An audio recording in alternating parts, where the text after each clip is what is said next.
नमस्कार मित्रमैत्रिणींनो, काल महाराष्ट्रातल्या महानगरपालिकांचा निकाल लागला. आता सगळ्यांचं लक्ष मुंबईकडे लागलेलं आहे.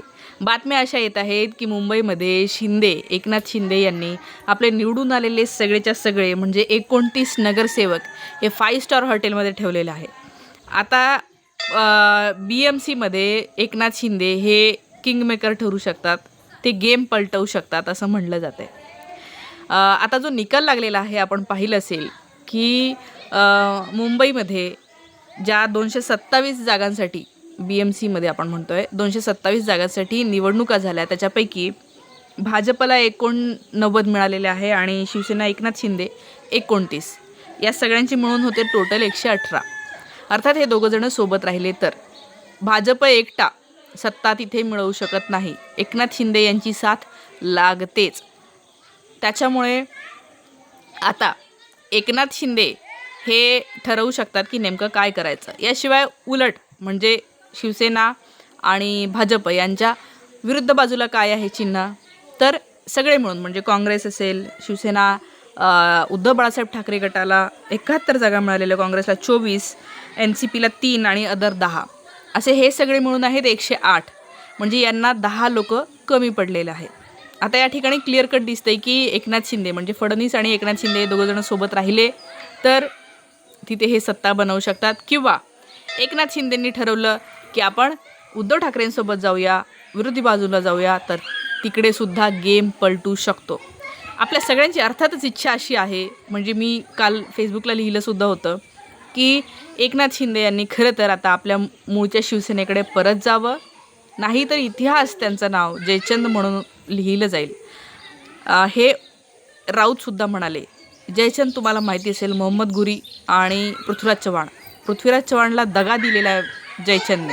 आपल्याच माणसाने या मोहम्मद घुरी नावाच्या या माणसाला मदत केली आणि त्याने सगळं इथे जे आहे ते लूटमार केली. तर असा जयचंद की जो तुम्ही बघत असाल की अदानीला सगळंच्या सगळं राज्यातलं जे दिलं जातं आहे, आज कोणता पक्ष तो देतो आहे. भाजपने या देशामध्ये गेल्या 10 वर्षामध्ये ज्या प्रकारे राज्य चालवलं त्याच्यातनं सामान्य जनता मी तरी बघते आहे नाराज आहे. त्यामुळे ऑब्व्हियसली मलाही असं वाटतं की मुंबईमध्ये भाजप नको आहे, मुंबईमध्ये शिवसेनाच बरी वाटते, ठाकरेच बरे वाटतात. मग मी तर एकदा हे म्हणेल की एकनाथ शिंदे यांचे नगरसेवक महापौर जरी झाले तरीही खूप चांगलं आहे, पण ते व्हावं अशी आपल्या सगळ्यांची इच्छा आहे. आणि आता एकनाथ शिंदे यांनी आपले नगरसेवक भाजपने फोडू नये किंवा ह्यांनी फोडू नये म्हणून 29 नगरसेवक 5 स्टार हॉटेलमध्ये ठेवलेले आहेत. बातम्या अशा येत आहेत, मी तुम्हाला बातम्यासुद्धा दाखवते. आणि सूत्रांकडून, अर्थातच सूत्र आहेत ते, सूत्र असं सांगत आहेत की एकनाथ शिंदे असं म्हणत आहेत बाळासाहेब ठाकरेंच्या हे बघा ही बातमी, बाळासाहेब ठाकरे यांची जन्मशताब्दी आहे हे वर्ष आणि त्यामुळे महापौर हा आपल्या शिवसेनेचा झाला पाहिजे असं ते म्हणत आहेत. याशिवाय उद्धव ठाकरेंचं पण एक वाक्य आलं आहे इथे बघा, तुम्हाला दिसत असेल. ते काय म्हणत आहेत उद्धव ठाकरे, आपला पण महापौर होऊ शकतो देवाची इच्छा असेल तर. म्हणजे थोडक्यात इथं हे दिसत आहे की उद्धव ठाकरे यांनी संकेत दिलेले आहेत कुठेतरी देवेंद्र फडणवीस यांना.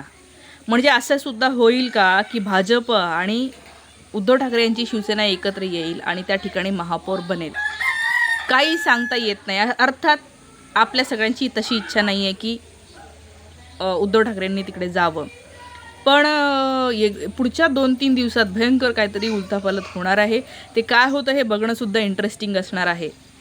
पूर्ण महाराष्ट्रातल्या निवडणुका जरी आपण बघत असू तरीही आपल्या सगळ्यांचं लक्ष मुंबईकडे लागलेलं आहे, कारण ही आपली राजधानी आहे, आपलं महाराष्ट्राचं वैभव आहे ते. कारण आपल्या महाराष्ट्राला खूप मोठा महसूल मुंबईमुळे मिळतो आणि त्यामुळे आपल्या सगळ्यांचं लक्ष तिकडे लागलेलं आहे. आता भाजप स्वतः फक्त एकट्याच्या बळावर हे नाही करू शकत, हे खूप चांगली गोष्ट आहे. आणि मराठी माणसांनी म्हणजे या निवडणुकांवरून एक स्पष्ट झालं की लोकांना कळलं की आपली जमीन खूप महत्त्वाची आहे. म्हणजे जिथे शिवसेना पक्ष फोडला, अर्धी शिवसेना घेऊन गेली, अर्धी नाही 90% नगरसेवक एकनाथ शिंदेंकडे गेले होते, जे उद्धव ठाकरेंचे पहिलेचे 90% गेले आणि ते पडले. त्यातले 90% पडलेले आहेत असं राऊतच आज म्हणाले. म्हणजे बघा, ज्यांनी गद्दारी केली, जे सोडून गेले, त्यांना जनता साथ देत नाही हेच दिसतंय.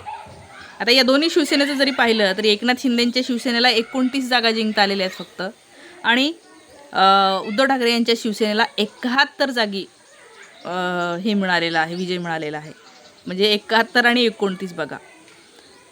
तर याच्यावरून आपल्याला लक्षात येते की 2.5 पट हा विजय आहे. याचा अर्थ मराठी जनता ही आहे मोठ्या प्रमाणावर उद्धव ठाकरे यांच्यासोबत. आणि मी तर म्हणते की हा निकाल असा नाहीच आहे. अर्थात याच्यामुळे मशीनमध्ये खूप घोळ झाले, पैसे वाटप झालेले आहे, मतमोजणीच्या वेळेला घोळ झालेले आहे, अनेक न निवडून आलेले सुद्धा निवडले असं घोषित केलेलं असणार आहे. या सगळ्या गोष्टी करूनसुद्धा जर उद्धव ठाकरे आणि या लोकांना इतके मिळत असतील, याचा अर्थ यांचं लीड हे खूप मोठं होतं, जे या फ्रॉड केल्यामुळे कमी झालं. परंतु मला असं वाटतं की येत्या पुढच्या निवडणुकांमध्ये पण हेच असं चित्र याच्यापेक्षाही चांगलं असू, लोकांनी जागरूक व्हावं आणि जे या देशाला अधोगतीकडे नेत आहेत त्या सगळ्या लोकांना, आज जे आपल्या भारताची इकॉनॉमिक हालत खराब केलेली आहे, ज्या भाजपने सत्तेत असताना शाळा बंद केलेल्या आहेत, कालच मनकर्णिका घाट आपलं पाडलेलं आहे, हे सगळे जे काय फ्रॉड, गुंडगिरी करणारे, डाकूगिरी करणारे, बलात्कारी आपल्या पक्षामध्ये ज्यांनी घेतलेले आहेत ना, त्या पक्षाला या महाराष्ट्रामध्ये खरं तर कोणीही साथ देऊ नये. अनेक लोक समजदार आहे, पण त्यांना वाटतं जाऊ दे, सगळेच असे असतात. दादांनो, सगळे असे नसतात. आणि असतील सगळे ना, तर त्या सगळ्यांना एका बाजूला सोडावं आणि आपण एका बाजूला व्हावं. ती खरी नीती. आत्मा विकून जगण्यामध्ये काय अर्थ आहे? आणि मला असं वाटतं की या निवडणुकीला आता जे आपल्याला दिसेल, खरं तर माझी इच्छा आहे की एकनाथ शिंदेंनी उद्धव ठाकरे यांच्यासोबतच जावं. तर ते म्हणते आहे, भाजपला धमकी देत आहे की असं असं करा, नाही तर आम्ही त्यांच्यासोबत जाऊ. पण बघू, कारण काय आहे की हे एकनाथ शिंदे जर उद्धव ठाकरेंसोबत गेले तर परत त्यांच्यावर ईडीचा धाक, CBI, कोर्ट, हे ते सगळं सुरू होऊ शकतं. ती एक भीती त्यांना असणार आहे. आणि म्हणून हे लोक जे आहे ते सोडत नाही आहे. पण खरं तर आज या देशाला अधोगतीपासून वाचवण्यासाठी एकनाथ शिंदे यांनी विचार करावा आणि परत हे करावं. सगळ्यांनी जे भाजपला आज साथ देत आहे त्यांनी खरंच परत एकदा विचार करावा. हीच वेळ आहे. नंतर पैसे कमवता येतील, पण एकदा या देशाला अधोगती लागली ना, तुमच्या पुढच्या पिढ्या तुम्हाला विचारेल की माझा आजा काय करत होता, माझा बाप कोणाला साथ देत होता जेव्हा हे सत्तेमध्ये होते.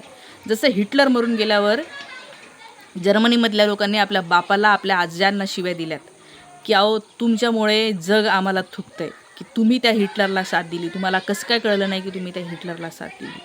आज मला असं वाटतं की आपण सगळ्यांनी ही विचार करण्याची गरज आहे. तर थांबते, बघूया, मलाही इंटरेस्ट आहेच. बघूया, जे काही पुढचे अपडेट्स असतील मी तुमच्यापर्यंत देत राहील. थांबते. Thank you so much.